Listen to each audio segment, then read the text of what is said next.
Hello friends, welcome back to the Modest Layer YouTube channel. Ever here, happy to see you around. So today just did a test drive with the Polestar 2. So it is in the mobility series. And yeah, so I'm here in Zug and very thankful to Polestar Switzerland for letting me test drive the Polestar 2. So I think it's part of their campaign of going around here. I think it's from Polestar Zurich, and they are here in Zug, and they have two of their cars actually, and I got the chance to test drive one of their cars. It was one with a performance package, and I had it for almost 1 hour, more than 1 hour, with a lot of explanations from one of their commercial guys. So in this video, I'm going to tell you a bit about this car, about its exterior, its interior, its driving seat, passenger seat. Polestar is, I don't know if I could call it Chinese or Swedish, but it's a spin-off of Volvo, which started with what they call the Polestar 1, which is a very nice hybrid car. Very interesting design. It kind of looks like a roadster, but it's not really like a roadster in terms of what we see at Teslas or these other car makers. But yeah, so with this Polestar 2, they were going more for a car that is not like a really family car, but like a second family car, which is a very good placement marketing wise. So this Polestar 2, if you want to compare it, you could compare it with the Tesla Model 3, which is the car that I have. I have a Tesla Model 3 long range. I've done a bunch of videos about this car, and you can see them. I will be posting some of these videos in the description. This Polestar 2 car is a very good car for an individual, like an active individual person who does not do like a lot of like travel, because it still has something around 400, a bit more, about above 400 kilometers WLTP range, which is not spectacular to be realistic, but it's still a very good car. It's still a very beautiful car, has a very good design, and it's a Swedish car, so the design is really up there. So let's start with the outside work.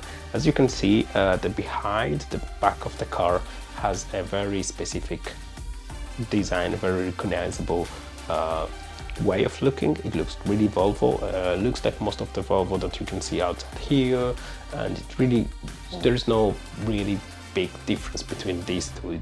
You kind of recognize that signature of the Swedish design. As you can see also, it's really discreet. It looks like a normal car. My performance package that I have is distinguishable from the others with these two specific scents. So you can see brakes on the front wheels and the back wheels.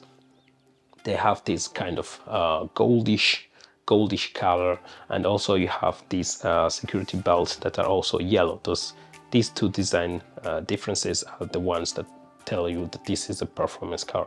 The front of the car is again same thing, very Swedish, very Volvo-esque, and really good looking, but not eye-catching, I could say. So for someone who doesn't know like what Polestar is, for someone who doesn't know that this company, you couldn't really be attracted, I would say, by that. You wouldn't really remark that it's original, but yet it still look like a kind of normal car. What do you expect from a car to be looking like? So there is no groundbreaking revolution that has been done for this Polestar car.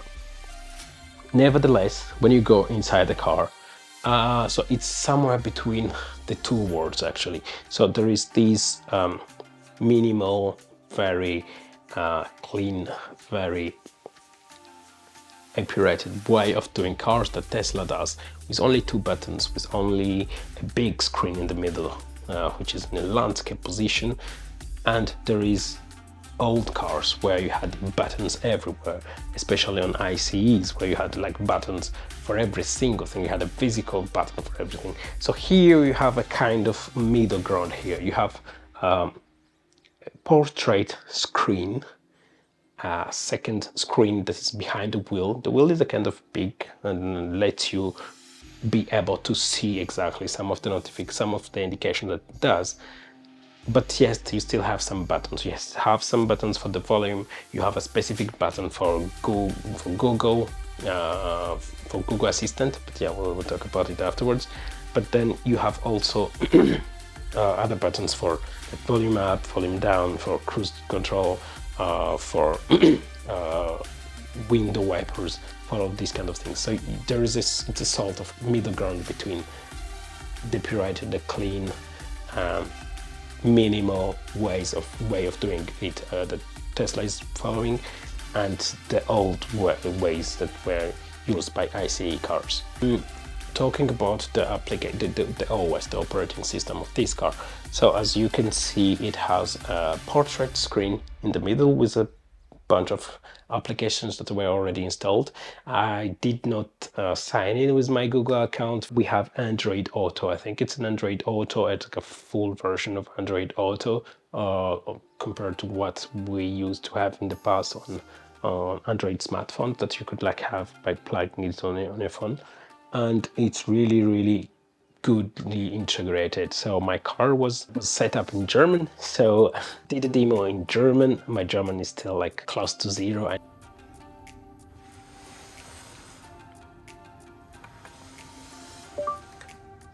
Okay Google, Route nach Nordstraße 3, Zug. Nordstraße 3 ist bei wenig Verkehr einer Minute mit dem Auto von deinem Standort entfernt.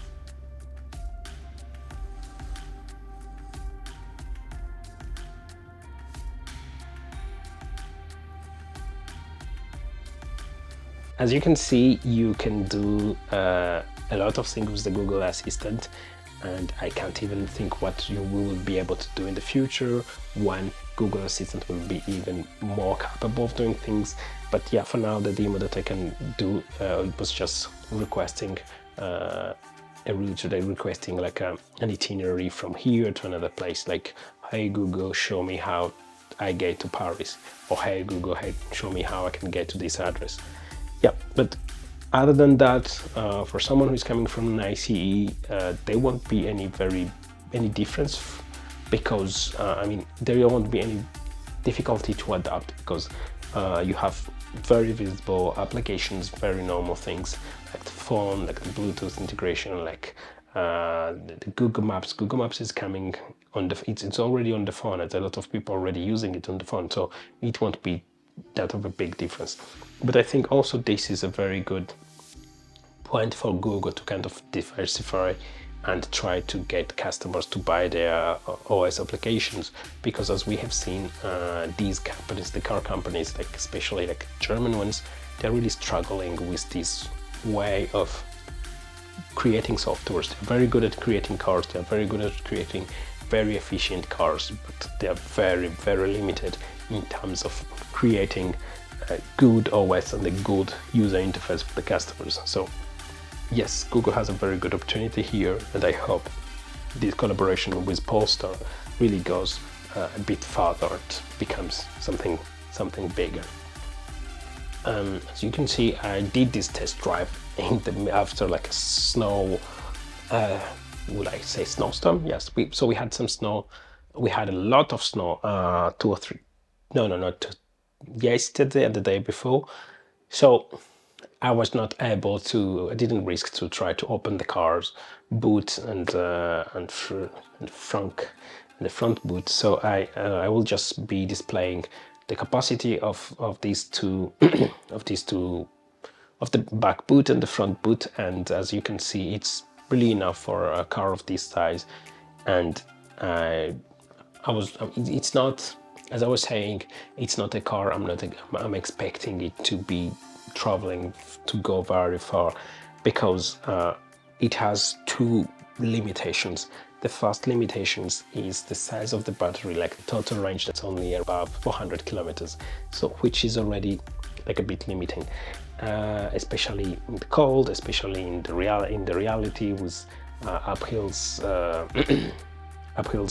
roads and stuff. So yeah, this is already limited. And the other limitation that it has is that it can only charge up to 150 kilowatt. So this is also like another limitation. But the good thing compared to other cars, because I've tried, I did a test drive with a BMW i4 M50, and I'm not even making a video about this one because I love the people at BMW, I love what they're doing, but this car is just a mess and it's just not worth mentioning it. And with this car, when you say you want to go to Paris, for example, as I showed in the demo, when you request an itinerary from the place you are to another place, it's going to show you that yes, you can't get there with the battery that you have, and it's going to propose you like itineraries with different charging companies. So you would have like Ionity, you'd have another ones, and it's going to show you need to charge once or twice, and you need to charge this long. So it's already something very good and very usable. So yeah, it's already a good system. It's already a good system that is in place. I also asked the question about updates because on my car, on my Tesla Model 3 long range, I have configured it to receive as many updates as possible. So every 3 weeks, every 2 or 3 weeks maximum, I receive a new notification with a new update. And I asked about Polestar, and they told me that it was going to be about 2 or 3 updates, but I think the person was trying to reassure me that it's not going to change. And whereas on my end, I wanted to have as many updates as possible. And yeah, I think they are still kind of in the middle of that switch where they need to really accept the fact that cars are now computers, and these computers are run with softwares. These softwares need updates, not only security updates or backend, something that is not going to change a lot of things in terms of user interface or in terms of UX, but we need updates. We want updates. I will make a video where I will be like screaming about the latest update I'm having in my car, but I'm happy I have it. I'm happy I have it. And the fact that I will be like crying about this update and asking for them to change is because that possibility exists. So I want cars to be tools that evolve, to be computers with applications that receive regular updates. So yes, as you can see, we have very comfortable seats. We have they have different packages. They have packages in recycled PET. I think it's 100% recycled PET. I think that's the package I had in my car. But they have also cars with leather seats. There was one of the car that was parked at the fry room was a car with leather seats, but I didn't want to see it because it's just leather seats, And but yeah, they have different packages. The other thing also that you can see is that you have back seats. You have enough space for 3 grown-ups, for 3 adults. You have enough knee space. You have enough head space for. I'm not that tall. I'm like only 175 centimeters. And I still can enter in there. So I suppose that people that are over 1.90 m, 190 centimeters could a bit struggle to be sitting in the back. But yes, 3 grown-ups, I see them like sitting very comfortably there. The driving seat, it's really, really welcoming and really comfortable. And the other thing also, it's the visibility. You have enough visibility, whether it's in front of you, like looking at the road, and also on the sides. You don't have like these huge pillars that you are starting to have in new cars. You still have enough visibility for me. And the package I had has heating seats, but the other good addition was the heating wheel. So the wheel can really heat itself, and it's really a good thing, especially in this time in winter. So all in all, very good looking, very capable car. So how about the driving? So the driving, I had the car for something above 1 hour, and I chose to take this time to be filming the footage you're seeing, and didn't really travel that far with it. But from what I tasted, I really enjoyed the driving of it. So it's a very new car, so it has only like 10,000 kilometers on the counter. So its region is kind of strong, and you could really hear it. The other thing that I saw was the lights, the turning lights. They have their kind of sound design that is kind of, I don't know, I want to call it Swedish or I want to call it Volvo-esque or something like that. But yeah, the acceleration. So I didn't really accelerate for that long, but it's a performance package, so I expect it to be kind of quick, and it does 0 to 100 kilometer in 4.4, which is almost what I have on my Tesla Model 3. So I kind of tested it, and yes, it feels really strong and really capable and really powerful enough to kind of like boost and kind of like accelerate, and really take you off the ground, if I could say. So all in all, very good car, very good looking car, very powerful and very capable car. The other thing also about this system, about this car, is the prices. It's really interesting to see that they are not that expensive. So saying they're not expensive doesn't really mean that they're not expensive. Absolutely no, the prices of cars are kind of relative. And so this performance package, which I think it's the full package with everything, with like the roof, because the transparent roof is already there in this performance package, but it's not in each versions of the car. Everything all in all goes around 60k. It's just under 60k, and they have these very good, very interesting leasing prices, especially now. And the only problem is the delivery delay. So they have already some cars that are already made that they can sell to you right now, but the delay between, if you order your car like from now, you have to wait for something like 5 months to get it. So they say it would be available in May. So even the system is kind of working now. They have enough orders to make these cars and to make them kind of quickly. 5 months is not long. I don't know if you remember, but for the Mustang Mach-E, when I did a drive test, the delay was like 12 months. But so 5 months is kind of reasonable. There are also some models that are already available here, so you could maybe not have the color that you want, not have the seat and the whole combination that you want, but you still have a good listing of options for you to choose from. They have leasing that could start around 312 Swiss francs per month, which is not a lot at all, but you'd have to bring in like the initial amount that you put in there would be very kind of consequent. And also from what I've heard, from the explanation I had, they're trying to push more for leasing. Yeah, from the quality of what I saw, it's really interesting. And it's a really good system, and it's a really respectable car. So how about the option? How about buying it? Would I buy it? Would I buy a Polestar 2?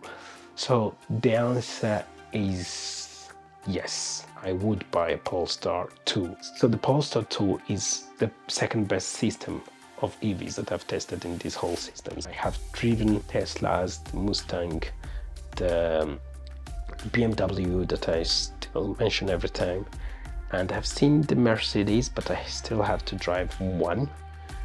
So yes, I think I could consider buying a Polestar, probably like a Polestar 2 or even the Polestar 3, which is coming next as an SUV. The only problem is just the range. The WLTP range still is a bit low and a bit below my expectations now, but it's a very good system, especially now that we have at the head of Tesla, like, I don't know if you've been following, but yeah, the CEO of Tesla, not to mention his name, is kind of behaving erratically, and it's really impacting the image of the company, the image of what they're doing, and I'm pretty sure it's also like creating more friction even inside the company. Yes, I would buy the Polestar 2. I really loved this car, and if I had to recommend it to someone, yeah, as a second car, yes, I would probably 100% recommend it.